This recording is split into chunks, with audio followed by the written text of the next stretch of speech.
Je suis un pâle enfant du vieux Paris, et j'ai le regret des rêveurs qui n'ont pas voyagé. Au pays bleu, mon âme en vain se réfugie.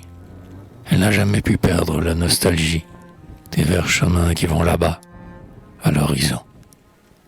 Comme un pauvre captif vieilli dans sa prison, se cramponne aux barreaux étroits de sa fenêtre, pour voir mourir le jour et pour le voir renaître.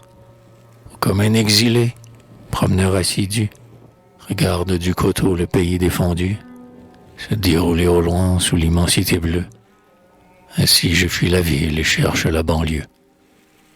Avec mon rêve heureux, j'aime partir, marcher dans la poussière, voir le soleil se coucher, parmi la brume d'or, derrière les vieux ormes, contempler les couleurs splendides et les formes des nuages baignés dans l'Occident vermeil.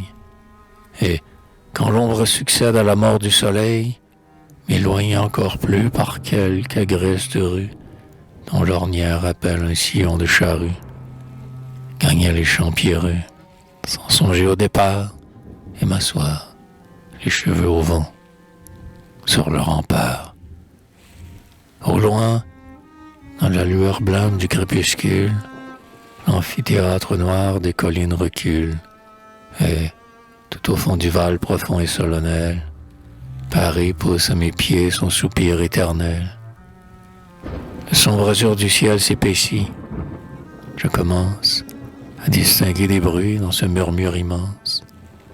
Et je puis, écoutant, rêveur et plein d'émoi, le vent du soir froissant les herbes près de moi, et, parmi le chaos des ombres débordantes, le sifflet douloureux des machines stridentes, ou l'aboiement d'un chien, ou le cri d'un enfant, ou le sanglot d'un orgue au lointain s'étouffant, ou le tintement clair d'une tardive enclume, voir la nuit qui s'étoile et Paris qui s'allume.